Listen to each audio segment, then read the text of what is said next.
There we go. Welcome to the Free Flow Podcast, episode 5. It's your boys, Tyler and Mitchell, back here on another beautiful Monday morning, Evening, all Monday day Monday, dude. We evening just do this podcast forever, all day. / Tuesday night or Tuesday early morning in Korea. Mitchell, how are you doing? How's your week? What's going on, my guy?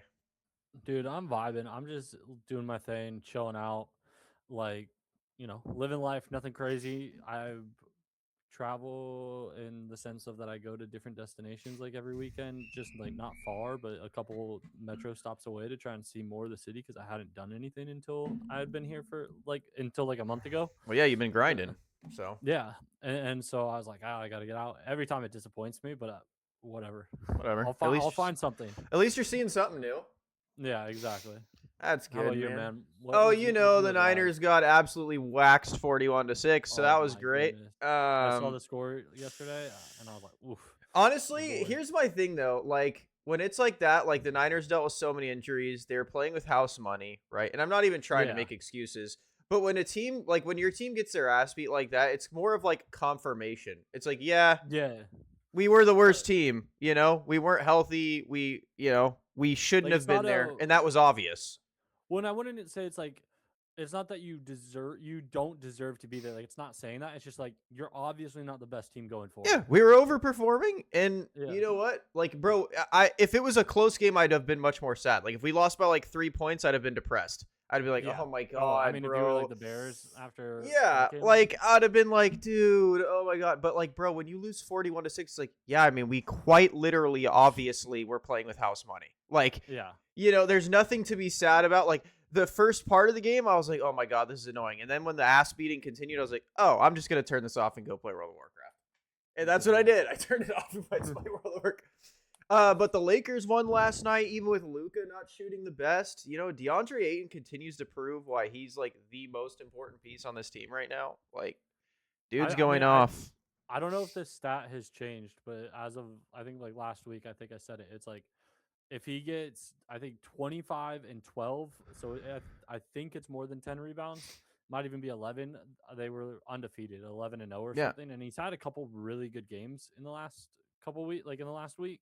Bro, he's been like legitimately good this year. He's 14-9 average from him is. I mean, as a third option at best, like at best, not playing obviously. Yeah, I mean, dude, yeah, So the Lakers, it's officially golf season, basketball season. Yeah, I mean, he has 17 and 18. COD season, so nobody cares about COD. Not too worried about. Actually, no, honestly. Even then, the esports been pretty dry, bro. Like they have here's my issue with COD esports is Challengers has been a ton of fun because you have like Barstool getting into it, Optics into it now. Like you have the FaZe guys. Like it's actually really fun. The like AM scene is great. There's so much drama, especially with the Barstool guys because they're hilarious.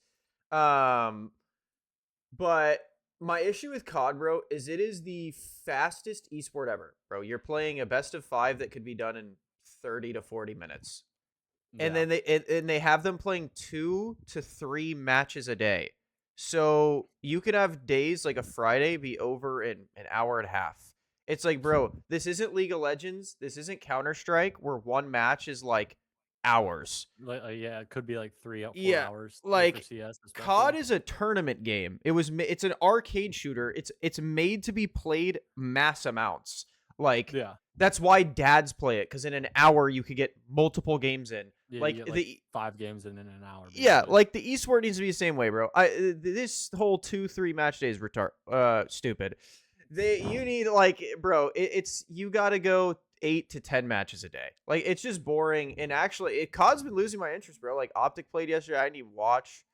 I feel bad because like I don't care who owns them. Like Microsoft owns them now, and I was like, yo, sick. I'll get it through Game Pass and stuff.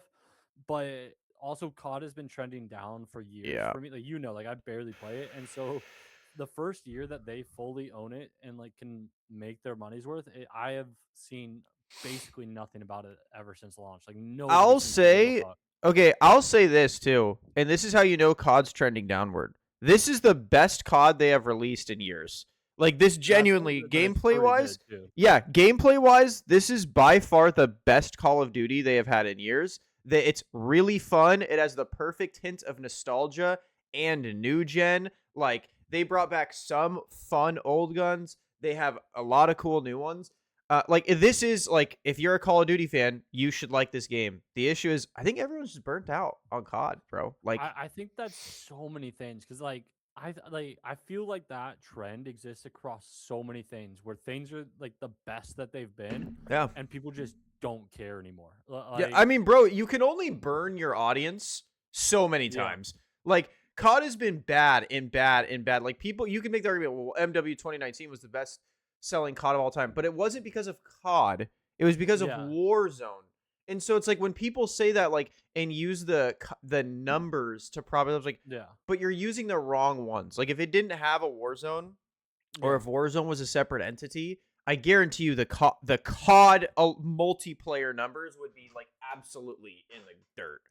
When the thing Um, is, like if you take Star Wars, what just happened, like Kathleen Kennedy got like yeah, left I saw this that. last week, Hmm. and everyone's like happy that she's gone. And yet I don't think they're winning anybody over, even though they're getting Filoni, who if this had happened 3 years ago, the entire audience would have been like, yes, Star Wars is saved. Yeah, But I haven't after even like cared Book about of it, bro. same after like Book of Boba, after like and Filoni's part of the problem. Like he's nostalgia baited to the max the last couple years. And Yeah, I just think that nobody cares about Star Wars anymore. And I know that it's like you could say, well, like we're getting older, our generation is moving on, but we have been like kind of pushed out of these things, like these interests, where they're like, no, this isn't for you anymore. This is for somebody else, as opposed to being like, we just want to make great stuff that everybody can enjoy. yeah. They're like, and And again, here, it's just and Star here's Wars my is thing another with that. example of nobody cares. Here's my thing with the Star Wars stuff where they say stuff like that, like, well, this isn't even meant for you. It's like, but what do you mean? Why? Because I could watch the prequels right now and still enjoy them like heavily. Like I still think they're Even great. the original trilogy, like Even I the say, even originals, the yeah. originals, but like the originals are really good. We grew up with the prequels. They hit for us in the way that like I could OG Star Wars fans refuse to acknowledge like the major flaws with those movies. And like the same things where they say like that Anakin's a whiner, it's like, dude, so is Luke. He Yeah. literally sits He's a and crybaby. pouts Yeah. because he can't fucking lift the X-wing on his like watch that scene. He walks away and he's like and like full on, and it's the most wild thing to see like this like he's like supposed to be 18, 19 in the movie.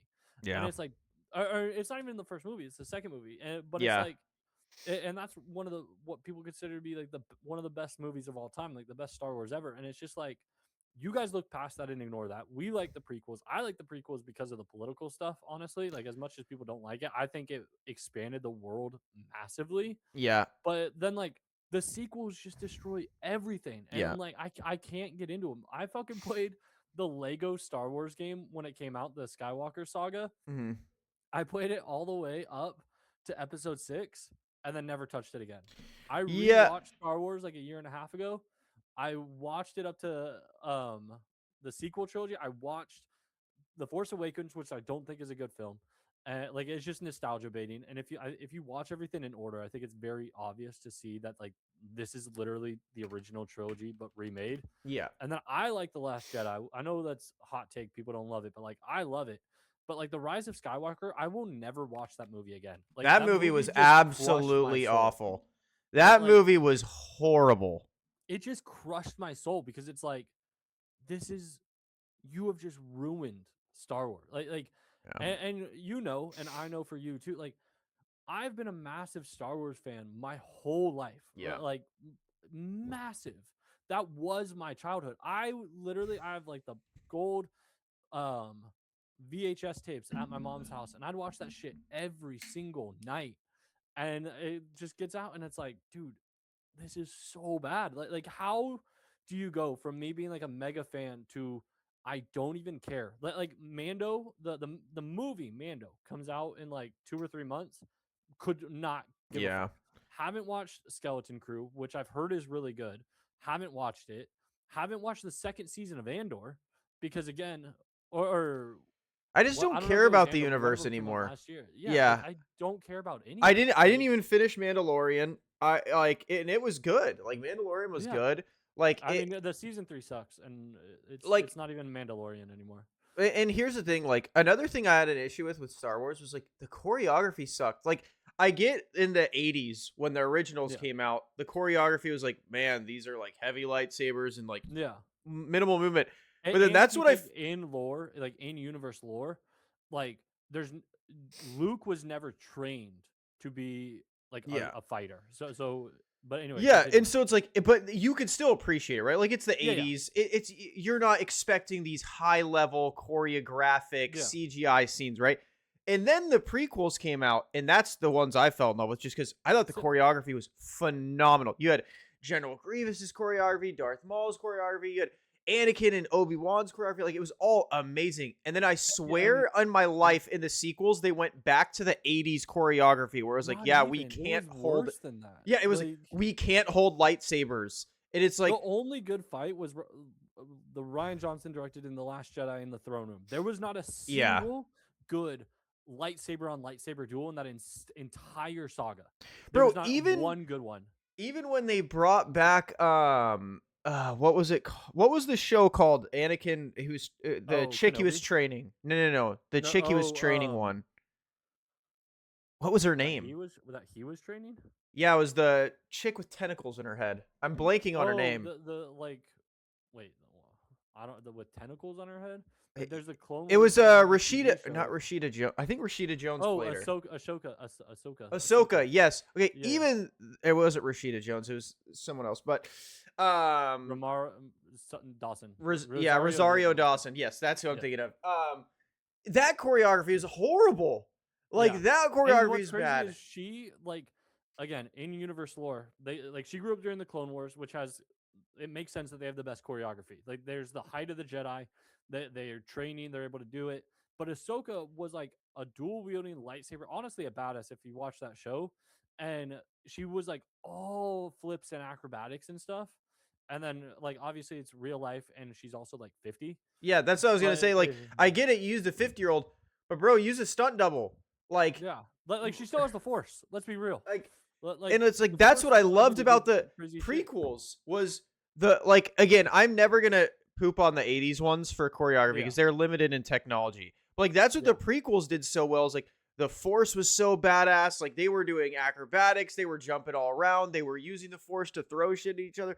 The lightsaber fights were awesome. And it was the sequels, it was none of that existed again. It was they were pirates with swords. It was so weird. It was so bad.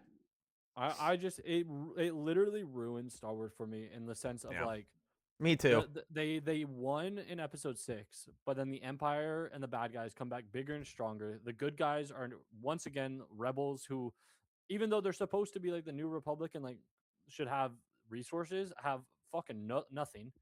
And then it ends up with Palpatine coming back, and even in canons, Palpatine came back in a similar way, but it wasn't earned. Literally the line, somehow Palpatine returned. But no explanation. He just is. And it's just you could not have fucked that up. And again, the biggest mind-blowing thing to me is that this happened. This was 2014, I think. 2013, 2014 when The Force Awakens came out. This was peak Marvel, both owned by Disney. Yeah. Marvel had just done the Avengers. They are on fire. They have built an entire cinematic universe that is connected. And you're telling me across the way, you can't get 3 consecutive movies with a coherent story? But and that's the thing. The only have the formula. How are you fucking it up? And that was the other thing is the last thing I watched from Star Wars universe, obviously, that I loved was Kenobi. And it's because they still had a coherent story. They actually made something coherent that was amazing and cinematic. And they didn't even, because at first I was maybe I'm just a lightsaber. They barely fought in Kenobi. And I still was obsessed with the whole thing. And I was dude, this is how I know that it's not me. It's this Star Wars universe just low-key sucks. And they've made good shows for sure. Yeah. But it's again, it's the same as the COD thing. You've just burned your audience over and over and over. Exactly. I don't care about the shows anymore. Bro, I don't understand how we don't have a Knights of the Old Republic. Dude, It's all like. If Again, you made that instead of the problem sequels, is, I would have watched it. Like 100%, and I'll say the problem is, and this crushes me to say this, is that I don't know if an Old Republic like saga would even get me interested at this point. Like oh, not anymore. I I'm know they'll that make it turned though. off. I guarantee Like, you they'll make it at this point. like because also they like in terms of books and in like lore of expanding the universe, rather than going to the Old Republic, they invented like the High Republic, which is like Mm-hmm. a couple hundred years before the Clone Wars. Like it's in between. It's like 800 years, I think. And it's like, okay, so what? Like, there's nothing interesting about that time period because you are in a lull of a 2,000 plus year period where the Jedi do not know the Sith exist. Yeah. And which inherently means you cannot have. Oh god, that light versus Acolyte dark. show. Oh my Yeah. god. But like you cannot have a light versus dark badass lightsaber duels.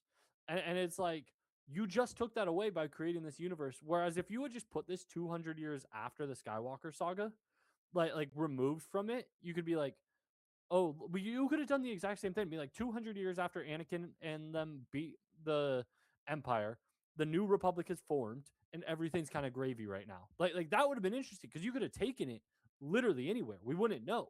But knowing how it ends, like not to be like too completely unwoke, but there was a thing that's like, dude, Disney has built up all of this woman power and this like diversity power in all these stories, but fundamentally what it all leads to is that by the stories we know on TV becomes completely solved by a bunch of, or like it's a bunch of white men having to fight because the Old Republic is like super diverse, or the New Republic is super diverse, fails, becomes the Clone Wars that we know. They have to fix it, and then same with again, like all these things, they're just like they're unintentionally making it so that like diversity is causing the downfall of all these issues in the Star Wars universe. That's actually hilarious.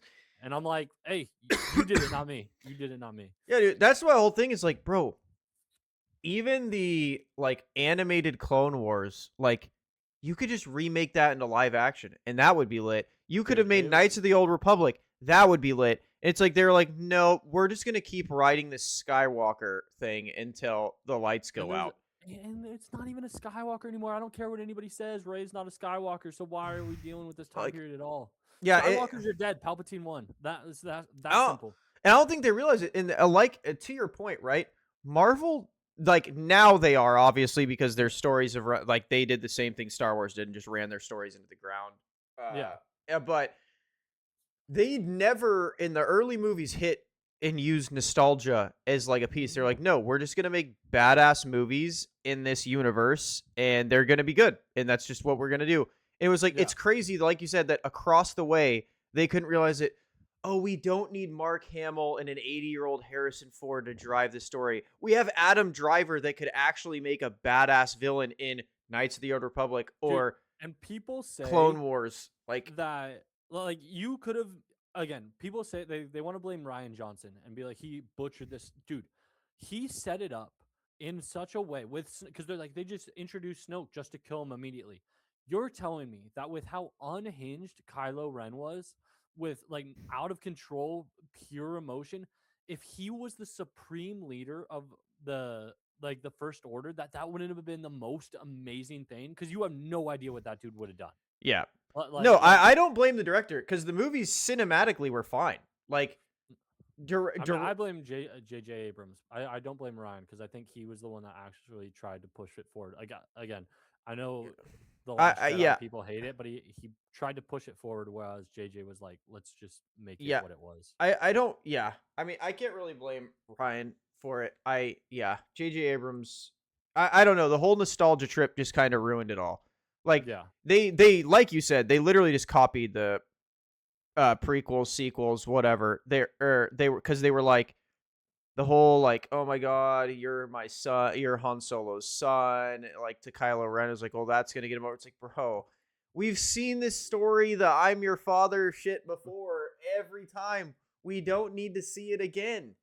Like, bro, Star Wars has such depth. Like, it is probably the most depth you can find in like a modern day franchise, and they just I don't know how you can not have like source material to pull from where you're feeling Well, like. and that's the thing they do. They have there's a ridiculous But amount of that's what I'm material to saying is pull like, from. how do you not have it to the point where you're like, yeah, we just need to remake a Skywalker saga? It's like, what do you mean? You have so much untouched potential here. You have 50 years of material to pull from, and you're telling me that's what you pulled. Like, and I Yeah. think again that's why.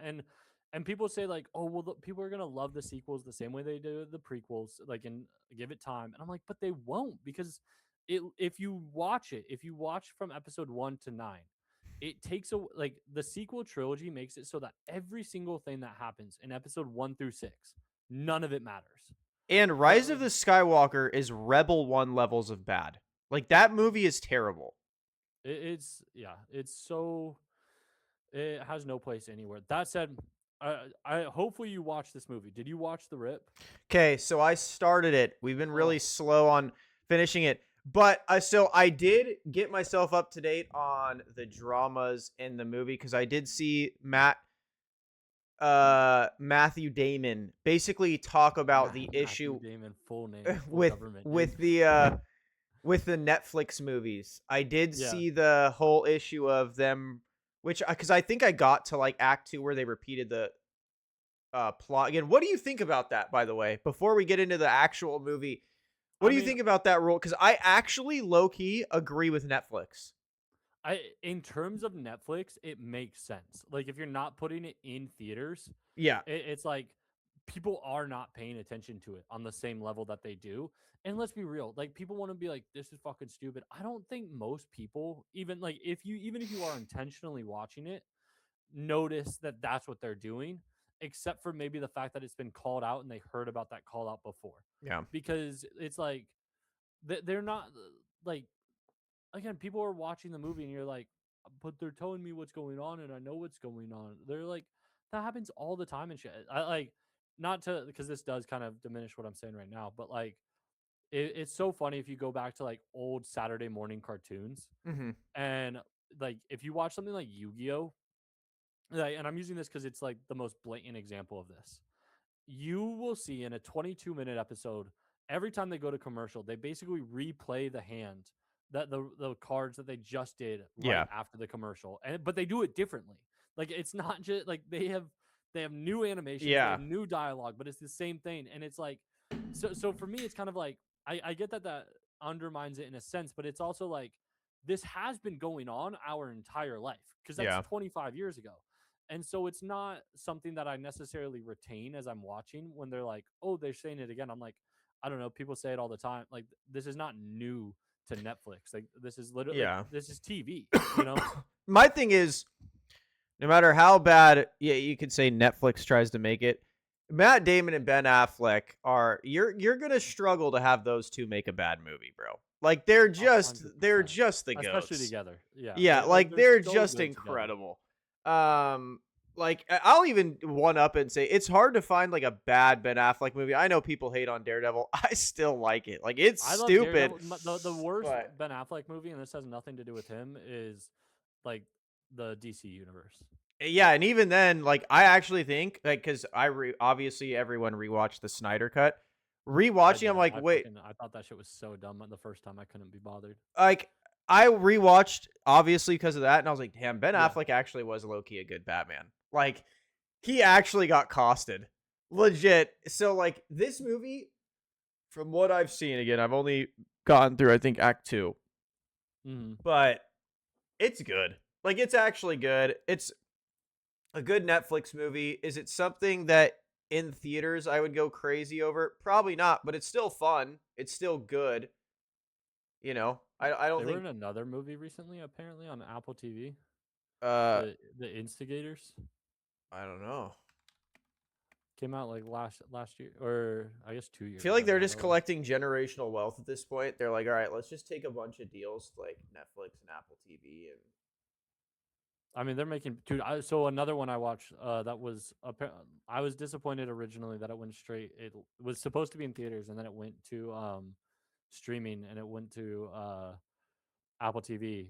Was Wolves, which is um the Brad Pitt and George Clooney movie where they're Oh yeah, like yeah, yeah. I groomers. didn't see that one. I wanted to see it. Was it good? I, I was disappointed in it. Like it made sense to me as to why it was on. It went straight to stream. I still think it would have made money, but again, like it's that same duo. Like Brad, like I love the Brad Pitt and George Clooney duo Yeah. because of the Ocean's movies. Like that's what sold it for me. If they could make a new Ocean's movie, I swear to God, I'd watch it. I think they are. I think they're making Ocean's. What is it, 13 or 14? I know they're trying to forget Ocean's 8 or whatever that was with Yeah, Rihanna and co. That shit was ass. That was horrible. yeah. They're making an Ocean's 14, Which which I'm honestly, all I'm in. so on board for because I like those movies, bro. Because it's like people will get too caught up. Like, sure, I guess they had a storyline. Sure, they Yeah. had some sort of a storyline, but I don't care if like movies like that don't really follow a singular storyline and they're just yeah, we're just releasing another one because they're just good. Like they're Well, and just it's good like movies. it's just a heist movie. I don't care Yeah, about like their backstories. I don't care about all the other shit going on. Like a good heist. It's why I like the Rip. Like it is kind of a psychological thriller in the sense that there's a lot of moving parts in it, and you're like, I love oh heist movies. shit, like who did it, or like who done it in Bro, general like even Tower Heist, the movie with Ben Stiller, that. Yeah, I thought that movie was great. Like I love heist movies. Like heist movies done well, dude, where it's the like I don't know how they're gonna get it. I don't know what is gonna happen. As long as it's a semi mystery, like I'm yeah. cool. Like the Now You See Me movies, I think those are phenomenal. Like Dude, the one of my favorite. This is like grizzled cop heist movie. Like I think it's the most badass movie of the last like 20 years in a lot of ways. what? Is Den of Yeah, I Thieves. was gonna say. Are you gonna say? Well, the second you said Dude, Grizzled, I was like, oh, Den of Thieves. because it's like he's called Big Nick, and it's like, dude, all those dudes are just fucking big, but like they're Yeah, just massive dudes, and you're like, these are not cops, these are killers. They know it. They don't give a shit. The they're bad great guys, movies, bro. the bad guys are 100. Like they're cop killers too when they need to be. Like they don't want to, but they'll straight up dome a cop. They don't I don't care. get how we don't have heist movie metas. Like, bro, heist movies are the best. One of my favorite movies of all time is The Town. That movie is I need to get into that because godlike. I tried watching it recently and I was like half watching it and not fully into it, but like that heat, Bro, dude, oh yeah, you got to Inside rewatch Man, The Town. The Town is, oh my god, unbelievable. Ben Affleck, holy yeah, hell, but movie's like godlike. Inside Man, I loved it. Like the Spike Lee one. Yeah, yeah, yeah. I mean, there's so many. Like, dude, I was having this conversation the other day, but That's the like thing. See, heist movies never get Sicario. old. They're the same things over and over and over, but they don't ever get old. Yeah, like and again, like grizzled cop movies, like where the the good guy line is blurred Yeah, because again, like Sicario 1 and 2, so good. yeah. Like Law-abiding citizen, besides the worst ending oh, in movie history, I love godlike. that movie though. Yeah, I love like that movie, but that ending was absolutely atrocious. I will never get over one of the best tacticians in the world who is literally overthrowing governments gets beat by by a lawyer that couldn't win an open shut murder case. Like, yeah, brother, like that you could tell Fox, I think Fox even said in an interview they were just scared what would happen if they allowed Gerard Butler to win. Like they didn't want to influence like real life humans. It's like, bro, there's going to be psychos anyways. You should have just had oh Gerard Butler win because he should have won. fuck. There was another movie that's not a heist movie, but is kind of a thriller like that I saw recently. Yeah, that movie's definitely. I mean, it's a heist, but a heist to lives. Um, it's a Russell Crowe movie. It's where like Road Rage or something. Oh yes, yes, I saw that movie. I wanted to watch it because I saw clips it's a on couple TikTok. old, but What's it it's, called? it Isn't might it? be Unhinged. Yeah, Uh, Unhinged. is it called Unhinged? That movie was Yeah, really good. The that ending movie is also. fucking wild. 'Cause Okay, it's like if I you're will say that movie started losing me when he was like, spoiler, but who cares? You should have yeah, seen it by now. It's on every streaming service ever. Bro, when he murdered the dude in the diner and nobody stopped yeah, him and no cops came, I was like, all right, you're losing me here. Like, come on. Like, I get you're going a little ridiculousness. too far because again, the other made sense. Like Road Rage getting Yeah, that crazy for not like again that's the growing up in hardest like part LA. is like, and that's, I think, why I like heist movies. Like, because you can blur the realism line. But at Yeah, some points, like if you're doing something super ultra realistic like that, like it's road rage, bro. We all deal with this. Like, yes, totally get it. And it's like he just snaps finally and just loses it. It's like, okay, you have me, you have me, you have me. And it's like, oh, he's just gonna brutally bash some dude's brains in a diner and open murder right among. And then no one's gonna stop him. There's 50 people in this diner, not one person gonna stop him. They're gonna call the police. Yo, this dude is quite literally bashing guys' brains in. Cops like, we'll be there in the amount of time it takes us to get to a domestic dispute.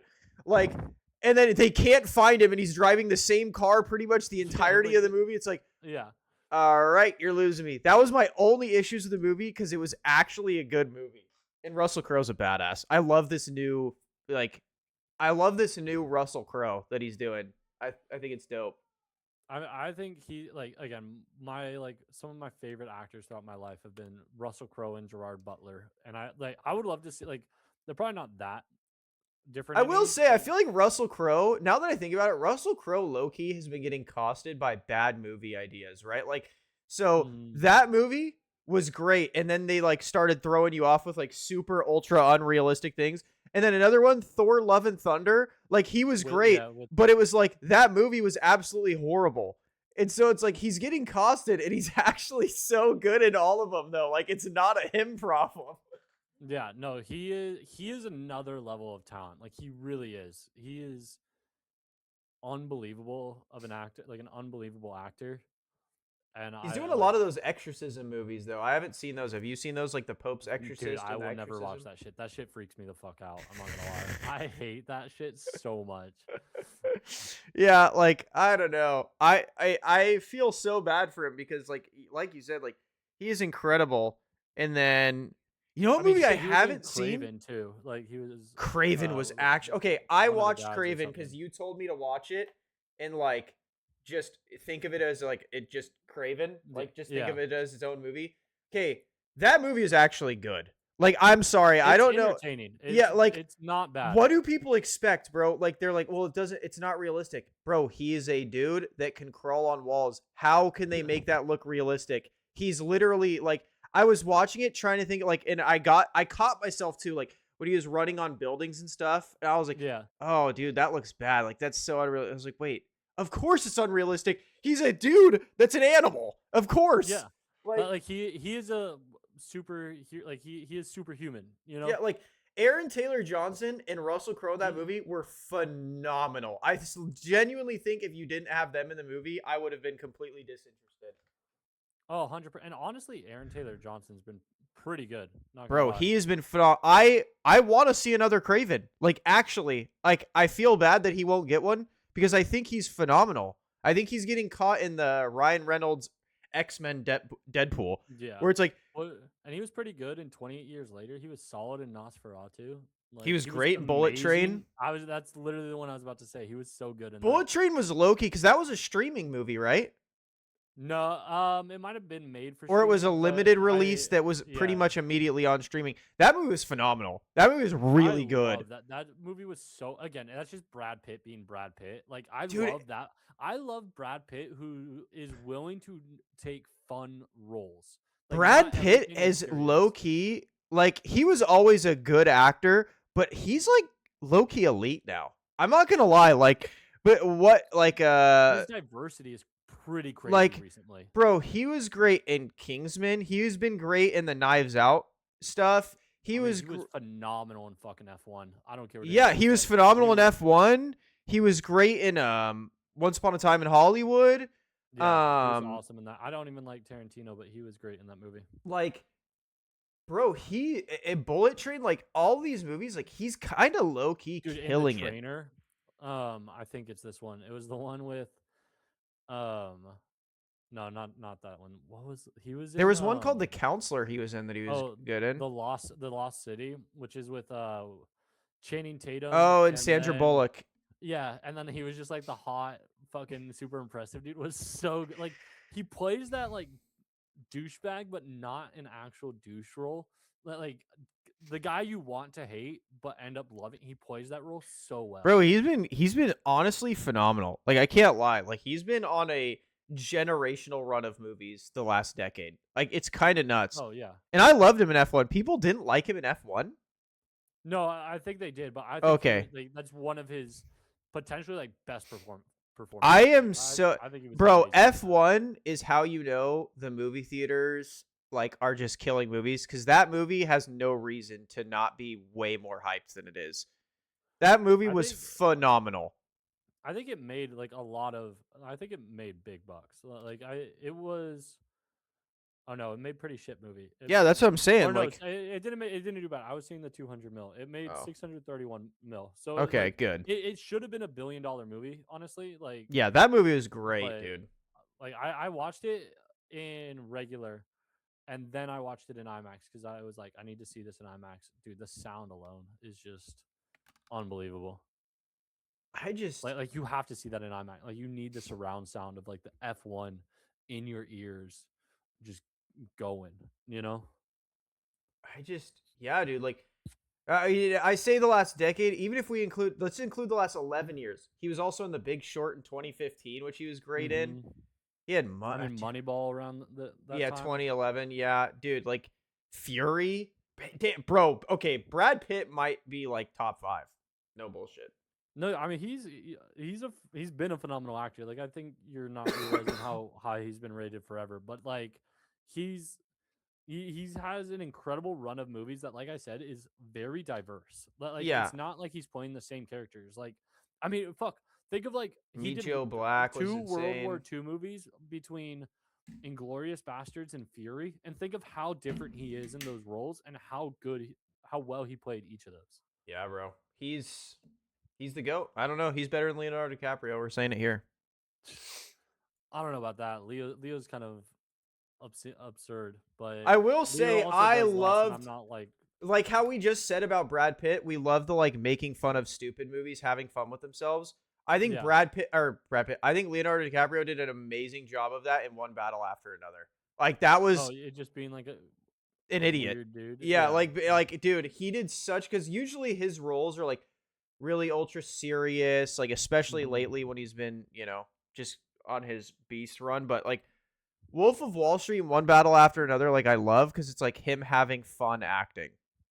Yeah, and you could tell he's just on another level. Like when he gets into it, like I mean, dude, he's an incredible talent. Like I loved him in Aviator, dude. If you've seen it, like his old movies are so good. There's like I don't want to say they're underrated, but like the movies that you hear him get talked about for, but like Catch Me If You Can, he's so good. godlike. That movie is one of my favorites of all time, and it Aviator, still goes so good.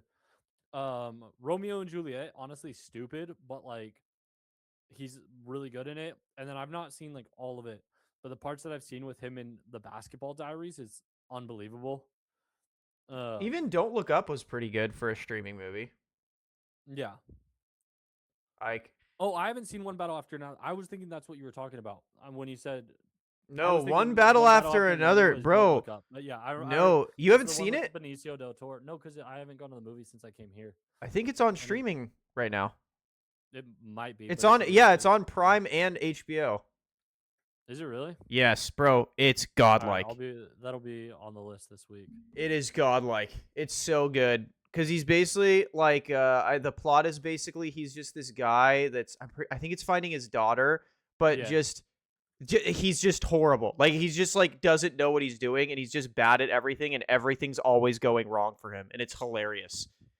Yeah, like, it's so good. I like him a lot. Yeah, I am kind of worried. I want to watch. There's not really any actors like that coming up where it's like, dude, they're just gonna be continue being godlike, like a Brad Pitt. I don't know, like Timothée Chalamet. Besides him, yes, I think he's on another level. I think Timothée Chalamet, like he's one of my favorites. But other than him, he's become one of my favorites purely because of his like off-screen stuff. But I will say the whole Marty Supreme thing is kind of cringing me out. Like he's acting like he just went through an Olympic training method with he should because that's who the Marty Supreme character is. Marty's a fucking I haven't seen A Complete Unknown, but I'm sure it's good. The Dune movies, I think he's phenomenal. You should watch it. Beautiful Boy was one of my favorite movies of all time. I haven't seen a bunch of his old stuff, so I need to get on it. But like those, like honestly, he surprised me in Wonka. Wonka was awesome. I Jackson did not loves think it I was too. gonna like it. I did not think I was gonna care for it. Same. He was fucking phenomenal. He was amazing. I wish they'd make a second because I love it. Yeah. Damn, Dude, he's I'd go 30. all I the thought way he was through. 25. I'd go all the way through. They need to go and see to the Looking Glass, like the second book, which is a wild book, by the way. Like it's the sequel to Willy Wonka and the Chocolate Factory. It's the sequel, and it's a fucking wild book. But I'd be like, dude, I don't give a fuck. Give me Timothy Chalamet in space with candy and shit. Like The King was really good with him. Beautiful Boy.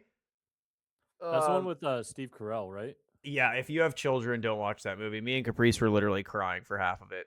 Like they were so good. That movie was legitimately phenomenal. He was phenomenal in it too. He has turned around the last like 10 years, I guess maybe 15. Well, now he's hot, so you know. But like, well, I mean, like he was only known for comedy, basically, like with The Office and like shortly after. But and like even Crazy Stupid Love, so good. So and good. then the things he has done since, like his like serious stuff, is like he's an actually unbelievable actor. He is. I will say though, I hate when actors feel the need like I don't want to just be a comedy actor. I love it. Like Space Force was hilarious. Like I think it's awesome. I don't think you need to move away from being like even Jim Carrey, like when he started going towards the serious stuff and then now he's back to like comedy acting. Like I love it, bro. Bro, Sonic, those are Jackson's favorite. Those are some of my favorite. I'm surprised because I didn't think I'd care for those. I've actually enjoyed them, and I've like they're great. Really cared for Sonic. Yeah, me neither. I was a big part of it. Jim Carrey is a huge part of that. But also, I didn't even think he would be. I didn't think he would be like a. I didn't think he would be a good Dr. Eggman, or Eggman, and he was phenomenal. Like, bro, Ben Schwartz surprised me. I mean, that whole cast did, honestly. Like, everyone just needs to do what Will Ferrell does, bro. Like, oh, you're just a comedy actor. Okay, so yeah, and I make damn good ones, and they're all hilarious. You're right, I am. Like, I loved You're Cordially Invited. Like it was him and whoever it was on Amazon. I haven't seen it, but I enjoyed that one. Who is it? Yeah, him and Reese Witherspoon. Oh yes. Actually, with Will Ferrell, yes, I did watch it. It was pretty funny. I felt bad. Like it's not amazing, but like it's. You know, it was the worst, the most fumbling comedy cast I've seen in a long time. That was absolutely horrendous because they wanted to go so hard politically. Was Jonah Hill and Eddie Murphy's Netflix comedy? The like Guess Who, not great. The Guess Who remake. That was terrible. I was like, bro, you cannot have Jonah Hill and Eddie Murphy and be this awful. You want to know before we can go back to them in a second, but you want to know one of the funniest movies ever, just conceptually? What? The Will Ferrell Casa de Mi Padre. I have not seen that. Oh, it is entirely in Spanish. What? The entire movie's in Spanish. And it parodies telenovelas and westerns, but it's starring Will Ferrell. Again, Spanish the entire time. Wow, that movie got reamed on Rotten Tomato. Yeah, I mean, it's not like I said, it's not like a great movie. It is. Is it like a Nacho Libre type? Like you have to go in there thinking it's going to be stupid and you'll enjoy it? But okay. It's like conceptually, again, just Will Ferrell. Wait, Nick Offerman's in it? Yeah. It is one of the funniest, like, again, conceptually one of the funniest movies ever. Because you're like, why the fuck would Will Ferrell be?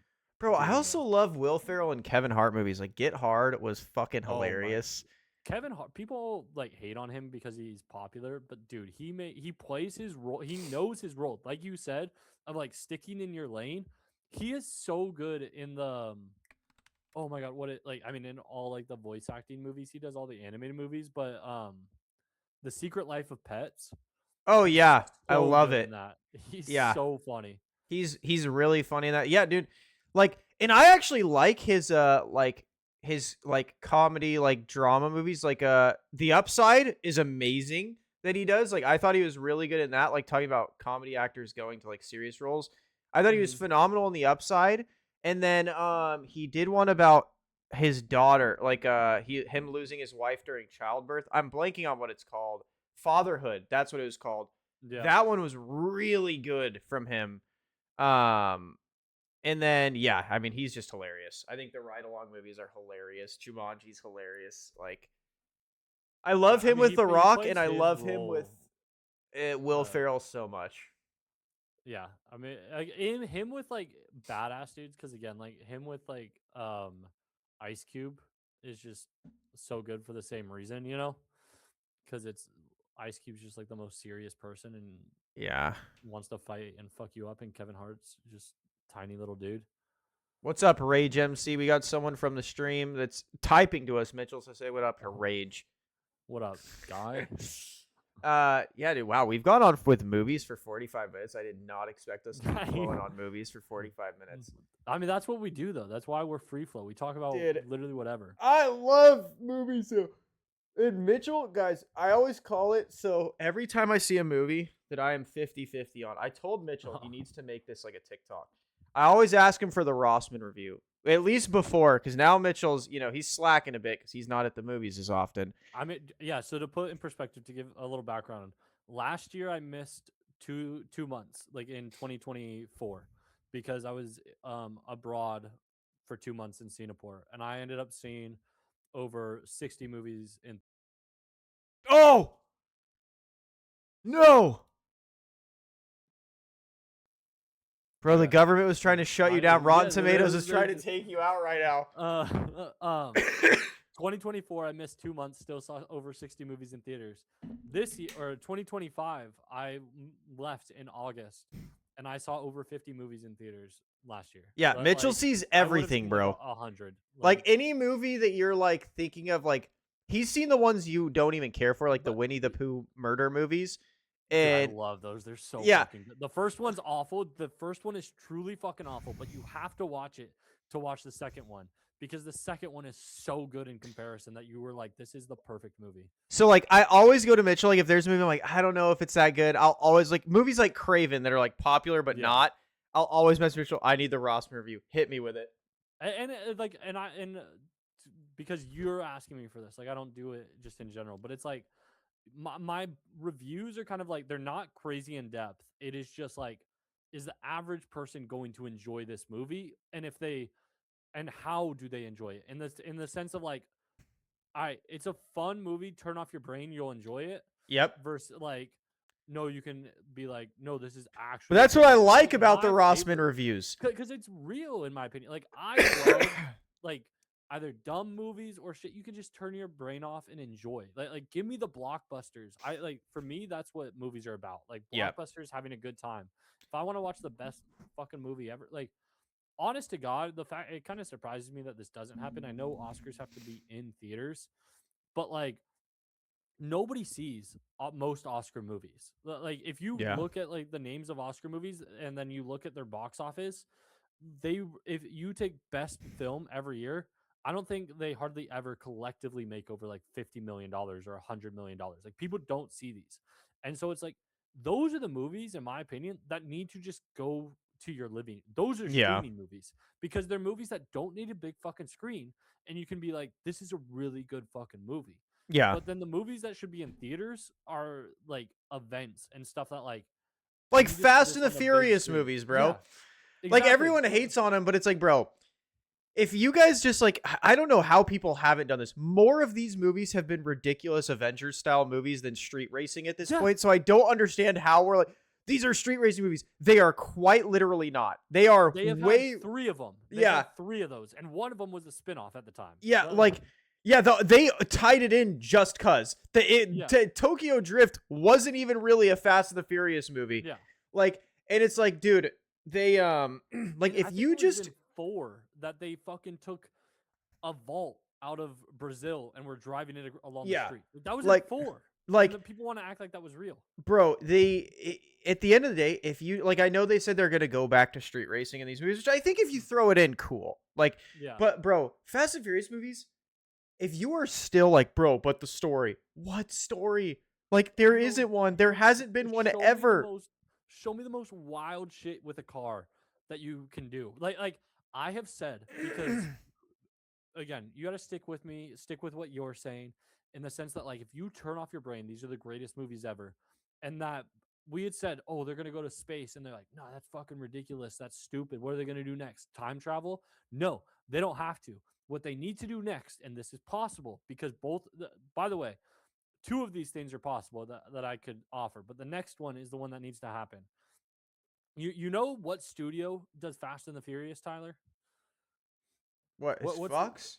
No, Universal. Oh You know yes. what else Universal owns? A lot? Jurassic motherfucking Park. Oh my god, if they did Jurassic Park, okay, at that point I'd be like, all right, need we're getting a little nuts. Vin Diesel riding a fucking T-Rex. Okay, at that point I'd be like, all right, I'm with you guys. These are No, insane. you wouldn't. You would see it and he'd be like, this is for my family.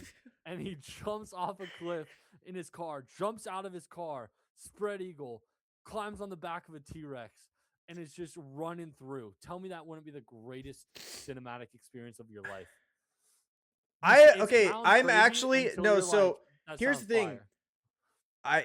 You're asking the wrong person. I'm not a Jurassic guy. I don't care for the Jurassic universe. I'm not a big dinosaur guy. It's about taking it to an unbelievable level.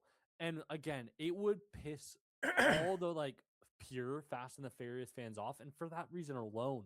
But like, you know what I really just think they do? Somebody pulls up in a car, and then Dom is just next to him, and he's like just riding a fucking T-Rex. Here's what I think they need to do. Honestly, throw him in Marvel. Give Dom the Captain America serum, and let's just get him where they really are. He is a superhero at this point. You see him break out of that fucking cast. Actually, that was the Rock. That was the Rock. Cast. But like, he fucking like lifted a building too. I mean, he jumped across a freeway, caught a woman midair, landed on a car, and nothing happened. He didn't break a single bone. He didn't even get a bruise. He was just like, yeah, I'm good. He's fucking him. It's like, I would, again, you could just be like Dom in the Fast and the Furious family versus the Avengers.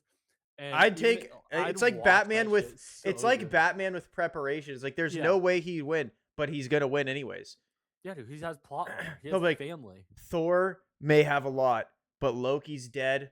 His dad's dead. He doesn't have family. Exactly.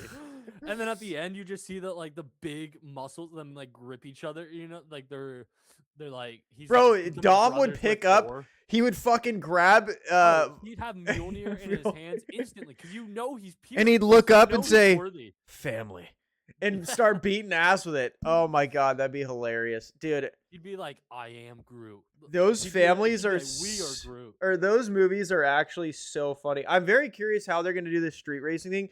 I thought Jason Momoa. Okay, I will say I think Jason Momoa is pretty bad.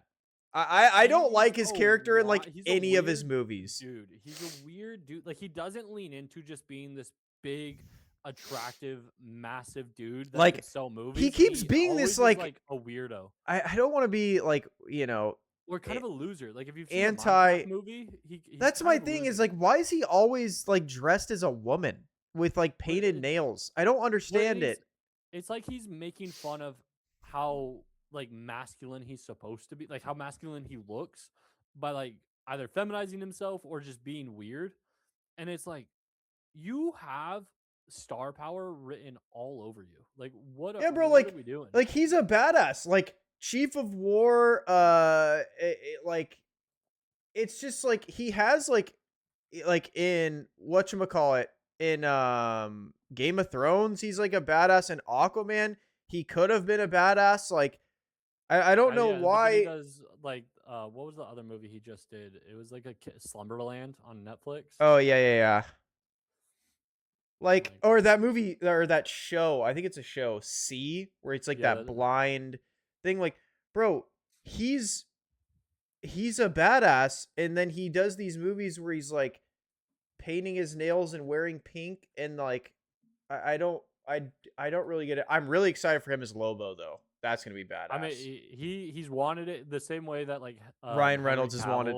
Oh yeah, that has wanted like fucking like Warhammer shit and stuff like that. Like where he just actors that want shit is so good. Well, he basically begged for Lobo. Like he said for Aquaman, he auditioned to be Lobo, and then they were like, "Well, we want you to be Aquaman because we're not making Lobo." And he said he basically only took that movie because they said if they ever made Lobo, he would be considered or something. Yeah.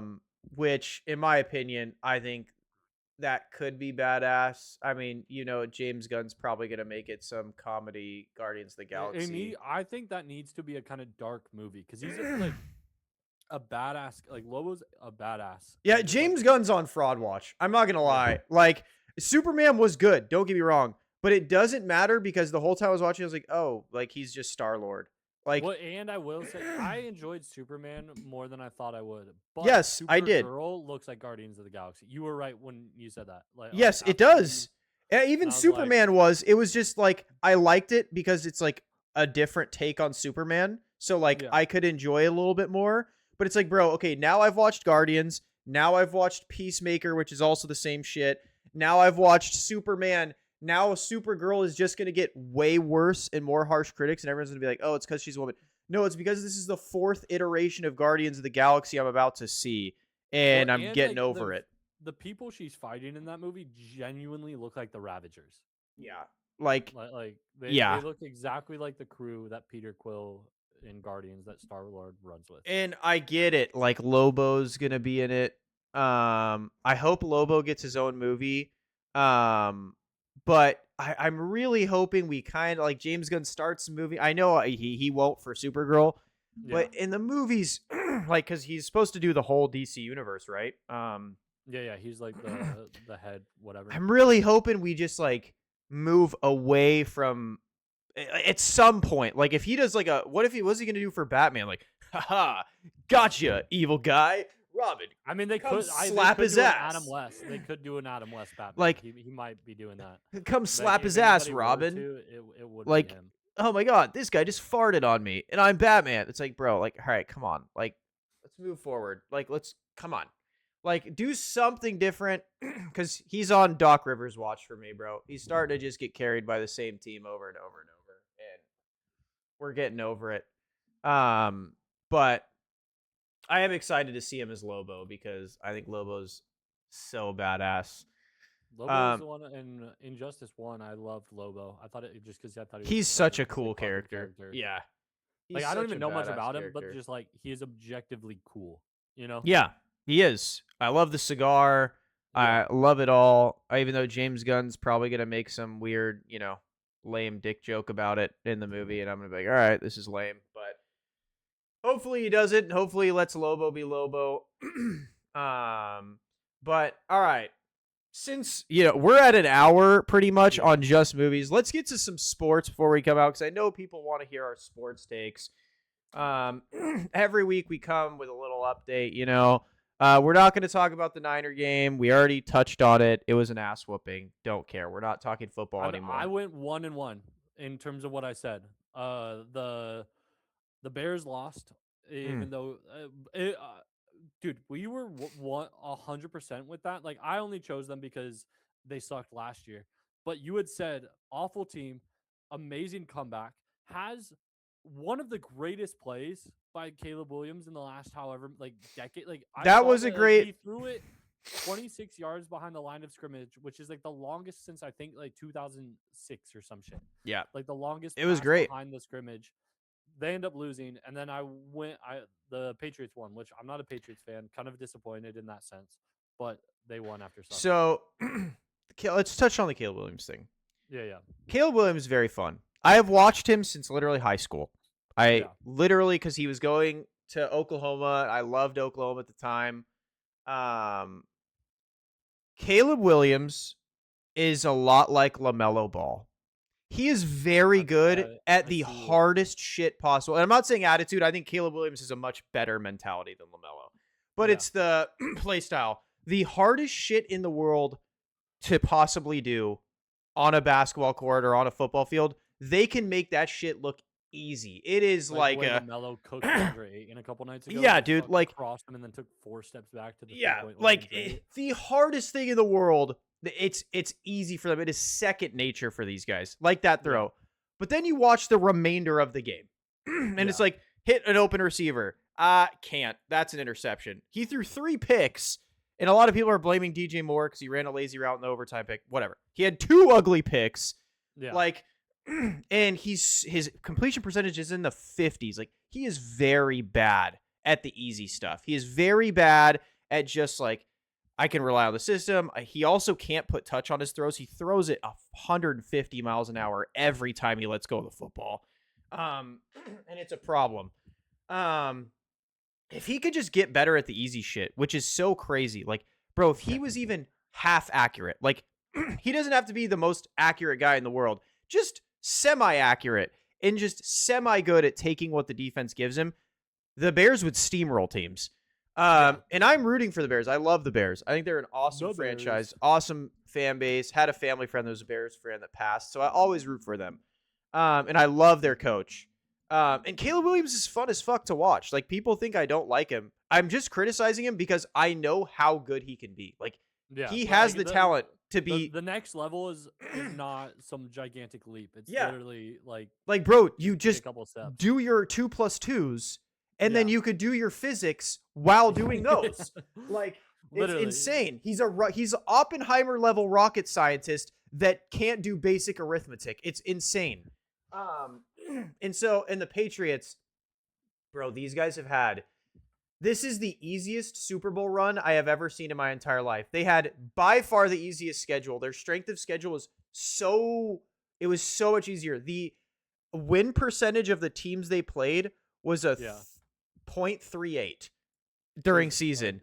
Then they went in and they got the easiest draw they could have gotten with Justin Herbert and the Chargers, who have no offensive line. They were easily, in my opinion, one of the worst teams in the playoffs besides the Steelers.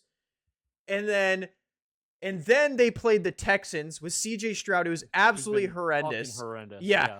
That dude had 4 interceptions after having like fucking 3 turnovers the previous week, or 4 turnovers the previous week. He had 4 picks and a fumble this game, absolutely handing them the game. And then they get to play the Broncos next week, who lost their quarterback on the second to last play of the game for the season because he broke his ankle. Like, dog. And then they're going to go to the Super Bowl. And God knows what's going to happen to the team that plays them there.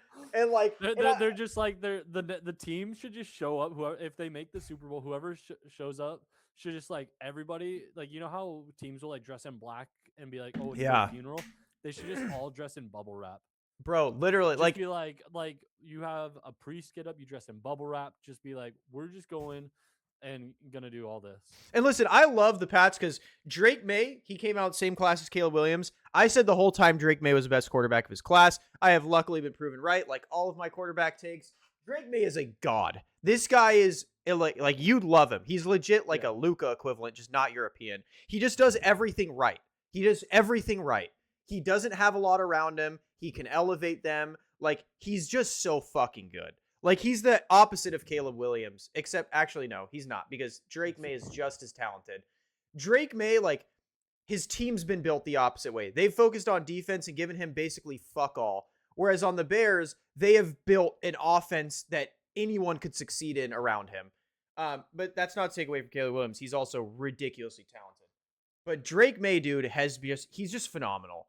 I don't want to take away from him, but genuinely, I've never seen a Super Bowl run this easy in my life. Like, true, the Niners would be winning games, and they would be going to the Super Bowl with this run, and they just got their ass whooped 41-6. Like, but dude, I'm looking at the CJ Stroud shit right now. Bro, he is terrible. I've said he was terrible since he got drafted. His QB rating, he has not had above an 80 since at least middle of December. Bro, he's terrible. He's had 5+ turnovers in the last 2 games. Like, he had 8 turnovers in the entire regular season, and then he had. So let me tell you a little backstory on CJ. So during the draft, there was this test called the SI test. I don't know if they do it in basketball. I don't think they do. Basically, this test is a processing test. It's to determine. Is it like the IQ test that QBs take? Is that? Yeah, so it's an IQ. So they do take an IQ test, but this is a brand new test called the SI test. It's a processing information test. It's purely just testing how well a person can process information and the speed at which they can. CJ Stroud got the worst score they have ever gotten on the SI test. He was basically brain dead at processing information. Now, fans of CJ Stroud said this test doesn't mean shit. plenty of people with low scores went on to be good. And then they showed the people that had low scores, and none of them went on to be good. And I said when he was at Ohio State quarterbacks are most of the time bad because their systems are easy and their receivers are great. And I said the same thing with CJ. He's not going to be great. And then he had a dude.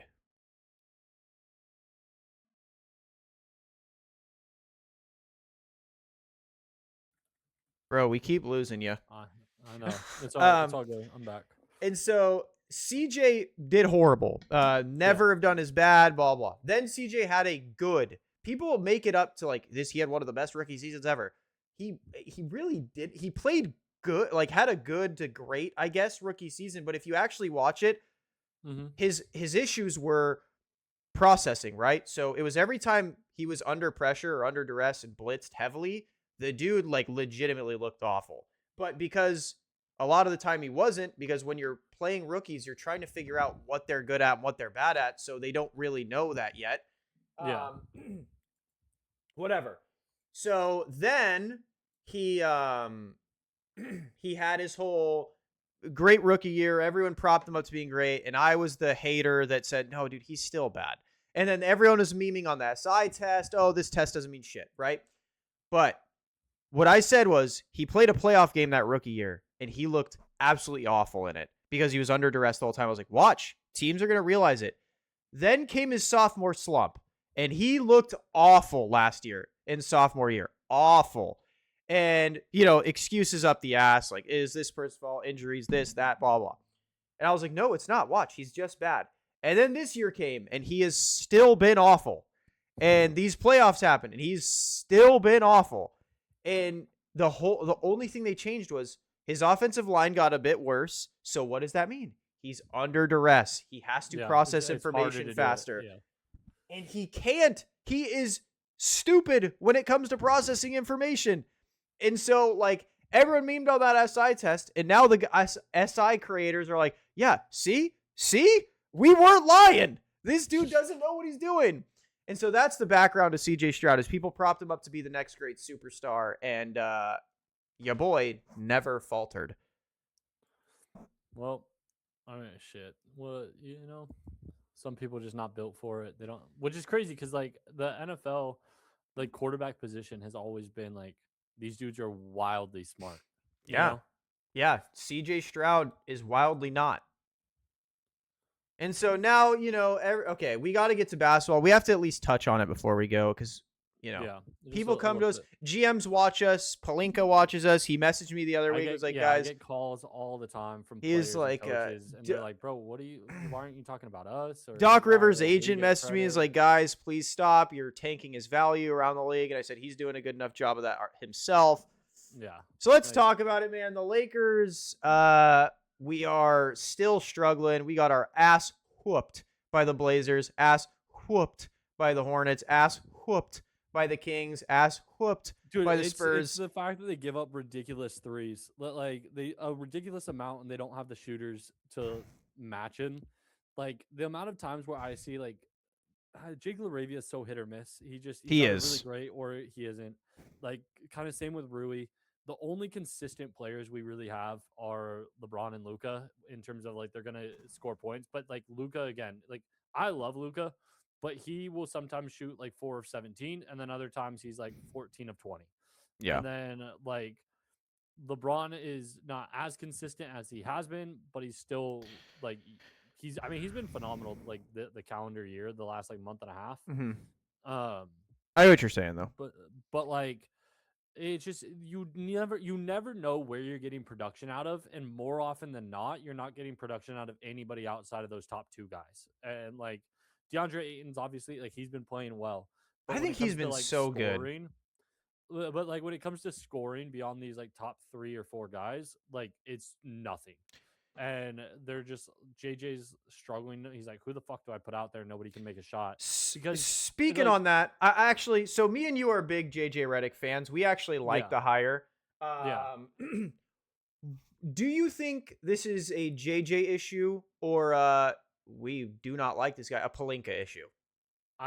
Dude, I think it's a roster issue that just is not close to being solved, and I don't know how you solve it because like I'm sorry, you can hate LeBron, you can hate Luka, you can whatever, but you can like they're like they don't get guys like in rhythm because they don't shoot it enough.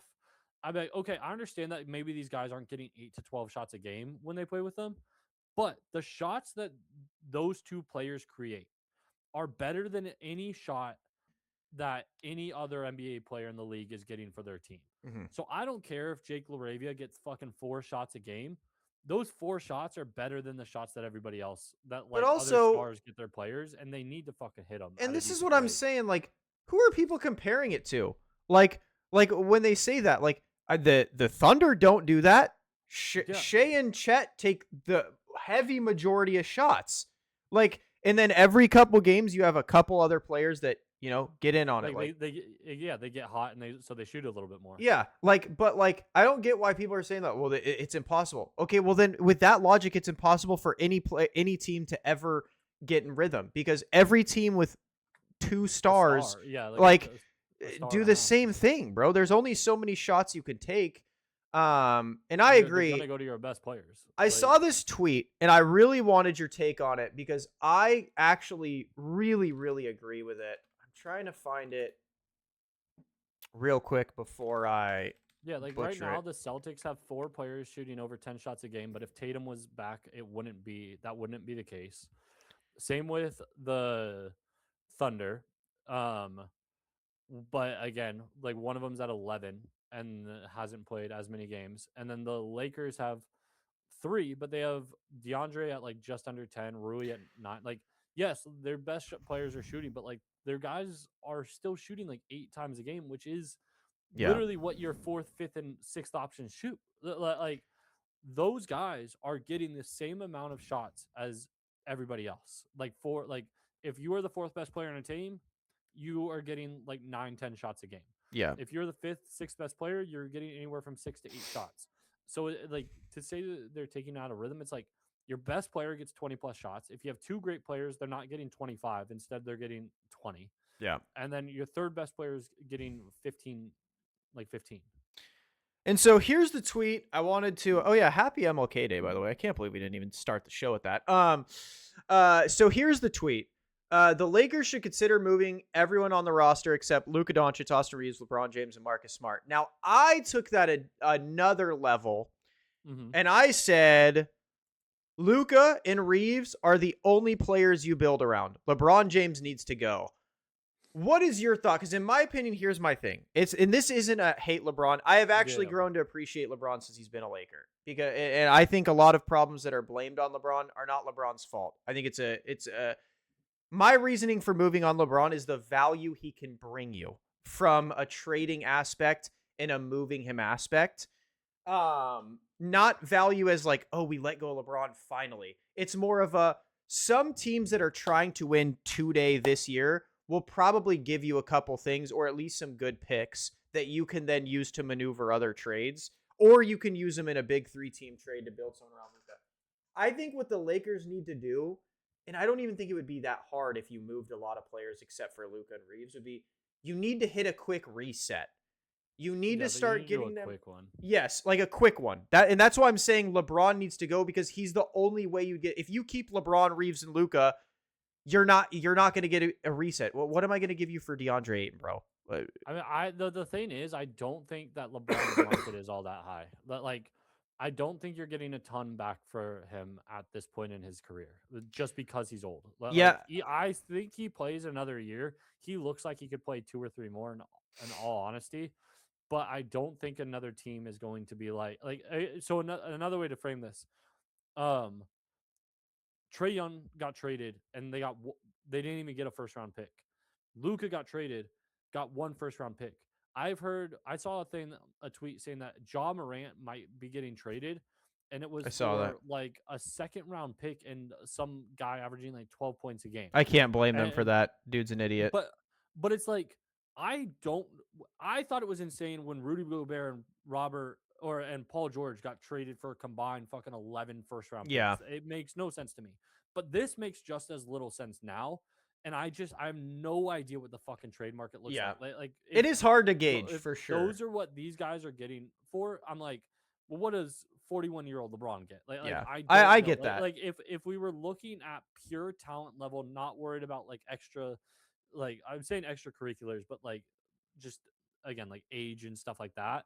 Like if we were just looking at talent, I think you get a lot back for LeBron and like what he can bring a team to right now. It's just that teams are looking long term, but I have no idea. Like I truly could not tell you where I think any of the trade market is. I Yeah. could see LeBron somehow. I could see Giannis going for fucking a sixth best player and 2 firsts, and then maybe like it doesn't make sense to me, but nothing does at this point. Yeah, it's one of those things where I think the Lakers just kind of, not the Lakers. We need to get rid of Rob fucking Pelinka. This dude is 100%. terrible. He is And terrible. it pains me to know because so I think I said this recently. Like the Lakers, if the Lakers had not been sold, Luka's career would be absolutely fucked right now. Like Yeah. because they would not go all in. Like let's say LeBron retires this year or next year, that like they would not go all in. Even like Luka would waste his 20s with the Lakers if they had not been sold. But they got sold to the guy that owns the Dodgers, has put in place to make fucking moves. This dude is clearly willing to spend. Yeah. Moving on from LeBron, like I don't think it's as easy as they trade him or whatever. Like I have no idea how easy or hard that it will be. But well, they're definitely letting him go after this year. That's why I'm saying trade him because there's no way they're re-signing him. If LeBron, like let's just say he leaves in free agency, so like we have a clean slate going into next year for him. That owner, if that sale goes through and he owns them at the beginning of summer, like at the end of the season, they are going to go all out on building the best possible team around Luka. And I think the Lakers we see next year with that kind of management is going to be so incredibly different. Well, it's going to be like if what we've seen Pelinka do the last couple of years with Braun, if Braun was gone and he had Luka, he would do the exact same fucking thing because the Buss family is poor. Like when it comes to ownership standards and money and how much you need to be willing to spend, they are poor because they get their money from the Lakers. But and their the new Lakers get a lot of money, but they have to, the collective bargaining is like you have to share a lot of this money. Whereas like this guy is like this new owner is like Jerry. He's gonna be like Jerry Buss was, where he's like, I'm just gonna build a team and they're gonna be insane and I'm gonna pay up the ass. And you can hit me with luxury tax. I don't give a fuck.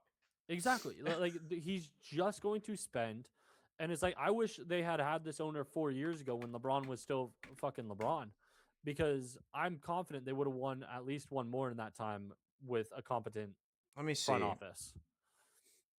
See. And so Luka is getting lucky that somebody else is buying this fucking team. And it wouldn't even surprise me if because we've said that the deal to get Luka to LA is rigged.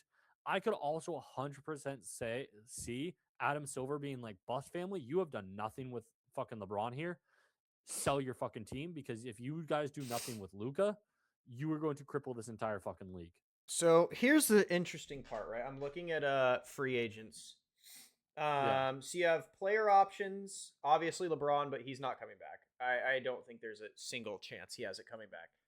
You have player options with Zach LaVine, Trae Young, James Harden, Fred VanVleet, KCP, and then Austin Reeves. I'm pretty sure it's not like a crazy strong free agency. I'm pretty sure it's pretty confident Austin Reeves is going to come back. I'm sure they're going to sign him. I don't think they're letting him go. They'll do whatever. But at worst, they trade him, like sign and trade for something. Bro, I actually think there are some solid things you can get in this class, though. You have Anthony Simmons. It's an unrestricted free agent. I think he's super underrated. He'd be huge. But I would choose either him or Austin Reeves. Like I would choose Austin Reeves. But like they do kind of a lot of the same things. Nurkic is an unrestricted free agent. I think he could help. I think John Collins could help. He's an unrestricted free agent this offseason. Like, sure, are they like? Is it a bunch of heavy hitters like superstars like Matisse Thybulle? He's an unrestricted free agent. Like, these guys aren't superstars by any stretch of the imagination, but do they give you a lot more depth? Do they give you a lot more than we have now? Yes. Yeah, and they need guys that can fill roles properly. Like, they need some guys that can score. They need some guys that can Isaiah Thomas is still a free agent. You can always go grab him. Dude, honestly, that might put him over the top. Bro, Andre Drummond's an unrestricted free agent. He'd be a good depth piece. Like, you have pieces where, with an owner willing to spend, you could have legit depth. You know? So it's like, I don't know what's going to happen. Like, everyone's like, well, what's going to happen around the trade deadline? Bro, it's Rob Pelinka, man. Yeah, like nothing unless like I get people are gonna like me and you said that like the Luka trade is honestly gonna be disastrous for the Lakers because they're gonna think Rob Pelinka is like a god now that he maneuvered something unmaneuverable. But so he's gonna do like nothing again, and then everyone's like, well, I mean, like I see people people forget the Lakers were third in the NBA when Reeves was there. It's like, bro, it was the start of the season. Quite literally, no one was hitting their stride. Now like teams are hitting their stride. Yeah, like, bro, the Spurs were not half as good as they were at the start of the year, and now they look like one of the best teams in the NBA. Like, they're nuts. I mean, I can promise you, like, and I like Reeves, man. I think he's good. I think he's legit. He's not making this team better than the Spurs coming back. Like, see, what the Lakers need to do is they need to sign Alex Antetokounmpo. They need to somehow sign and trade for Thanasis. Mm-hmm. I like where you're going here. Be like, Giannis, we're holding your family hostage. And if you don't come to us, you know where they're playing? The G League. And you know what they're not getting in the G League? Playing time. Giannis, we are going to blackmail your entire family unless you come here. And guess what? We're paying a minimum. We'll pay him $1 million a year if you come. We're going to pay him the minimum that they'll take to sign, but they'll never see an NBA contract after this. The funniest part is going to see Bronny get cut immediately this summer with LeBron, and then me be like, yeah, saw that one coming. He'll get a contract as long as. But honestly, I'll say this: like,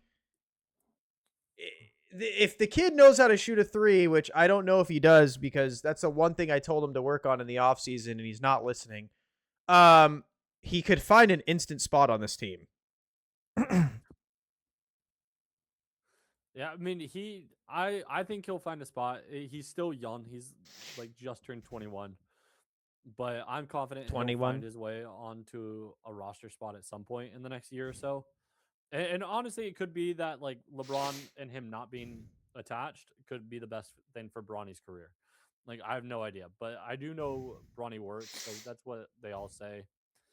But I want to touch on another team that we've kind of been giving shit to, but they've been rolling. As much as I don't want to fucking give them credit, the Clippers have turned it around. Ty Lue said they had to go something like 25-8 or something to end the season, or 25-12, and I think they're like 18-8 or something since he said that. Like, and the season's not even close to over.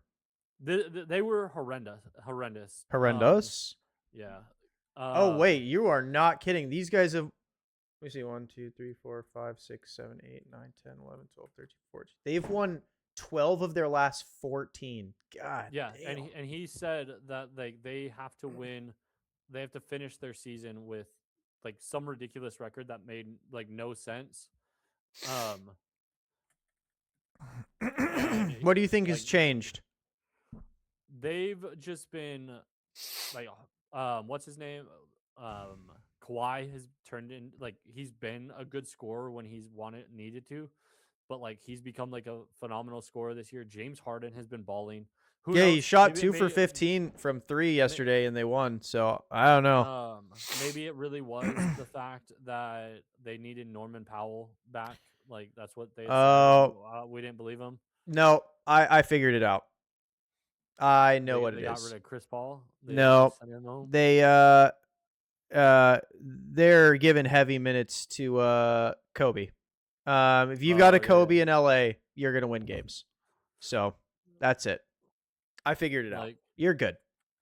Like they've been on a fucking tear. Shout out Colin Cowherd, Luka, LeBron. We're good. We've got Kobe Sanders now. God, could you think of a commentator's thing that aged worse than that? That might be the worst thing I've ever seen. My favorite commentator clip of all time, regardless of how good of a quote or like good of a take it is Max Kellerman. The Martians got the death beam painted on Earth. One shot to save the universe. I want Iguodala. Oh, yeah, it's horrible. I think that is the best quote, and it's so good. Dude, how are the Clippers winning games? Harden is so inefficient. Dude, I am looking back at these games. Bro, he's 11 for 28 against the Hornets. Let's see this Raptors game. The Raptors games he just won. He's 10 for 27. Detroit, but it was only a -1, and they won that game. He's 10 for 27 last game. Let's see against the Nets. Okay, the Nets, he finally shot decent. He shot under 20. That's probably why they held him back. Let's see this Warriors game. Let's see. What'd you do, James? Oh, he wasn't playing. That's why they won. Oh, nope. Kawhi took his spot. 10 for 25. 0 for 8 from 3. But who popped off when they needed it? Kobe Sanders. 20 points, 9 for 16. I mean, great. This kid might be my new favorite player. Yeah, wow. The Clippers really did pop off, huh? Wow, Kawhi's dropping 45s again? What happened?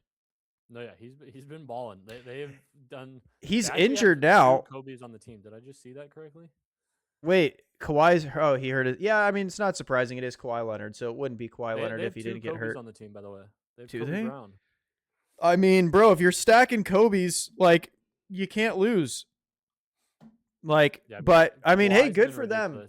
They're not going to do anything, but like, you know, they're turning around. They'll make the playoffs. Yeah, that's, you know, Clippers will probably hang a banner for that, you know. That's what they do. They're still in their first. Time flies, so it's like hard to tell. But like they're still in their first season with Inuit. You know, they need a banner. Why not? Yeah, I mean, yeah, they do. Conference second place champions. Western Conference play-in champs. Dude, I would, if I was the Clippers, I'd hang that purely for the fucking memes. Oh, it'd be hilarious. You would like never live it down, but at the same time, it'd be so fucking funny. The issue with the Clippers is just your roster's so old. Like, you know. Oh my god! Like we said, the Lakers last year were retirement home. Yeah, these guys are dead ass retirement home. Like, actually, like. Bro, can they just move to Seattle? We all know Steve Ballmer wants to do it. Just bring back the Supersonics. Your team will actually be respected and loved. Like, I feel like being a Clipper is just, like, terrible. I genuinely don't know how. Like, I get it if a kid is, like, 18 right now, and again, they grew up with, like, Lob City, I could understand. But, like, anybody else, I could not understand how somebody 25 plus would be, like, a Clipper fan. I don't either, bro. Like, I could see you being a Hornets fan over a Clipper fan. Like, at least LaMelo's got lit TikToks. Well, and the Hornets, like, I could understand being a Hornets fan purely because of their 90s jerseys. Bro, I could understand being a Hornets fan purely because of their commentator. That guy is electric. That guy is literally electric. Do you hear him when LaMelo hits some crazy? Whoa! I'm like, dude, I want the Lakers to have a guy like this. The Lakers have like good local commentators, but in part because they're not as biased as a lot of the other guys. Like there's so many. Like you watch around the league, some of these guys are so biased, it's insane.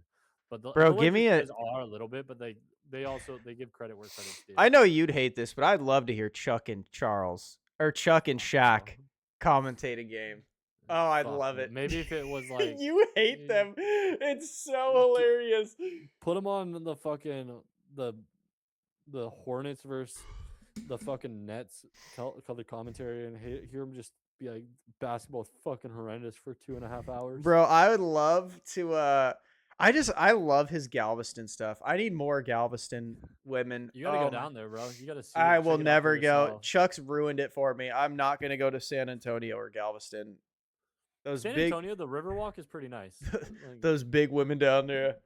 Dude, that shit is so cool. That woman in San Antonio. My favorite is when he was huffing churros and Shaq is just dying. Like, what are you doing with your hands? Double fit, dude. Ricky Stinky, he's a double dicker. Oh my god. Oh, it was the air dicker. Yeah. Double dickers. Why him? Yeah. Dude. Yes. Oh my god. Oh my god. He's air dicking. Oh no, he's got two. That movie was also low key good. Like that Dude, movie movie is low key so funny. Like, dude, John Cena. We're getting back on movies, I guess, for a second. But John Cena and Blockers, John Cena and Ricky Stenicki. John Cena's hilarious, bro. He He leans was into not it a so well. he was not a serious like a good serious actor. Like The Marine and all those movies were awful. I love The Marine. It'll always have a special place in But my heart. That was bro, also like 2008. Mitchell's into fucking WWE. Let's get it. he's so funny. He's such a good funny. He's like such a good comedy actor. And I think Peacemaker is like shows like he's a legitimately good actor. Like he can play serious and he can also be funny. And he's legitimately good. Like I can't hate on John Cena. He's good. Yeah, he's talented. He's talented. But all right, guys, we've been going for an hour and a half now. Thanks for enjoying pretty much a movie review today. Like today's been big movie discussion podcast, whatever. Yeah, Star Wars for a heavy majority. We got into a lot of random movie talk. Yeah, talking. Make sure to like and subscribe. Make sure to comment on what you want to hear us talk about next. And yeah, that's Free Flow signing off. See ya. Let's go. Peace.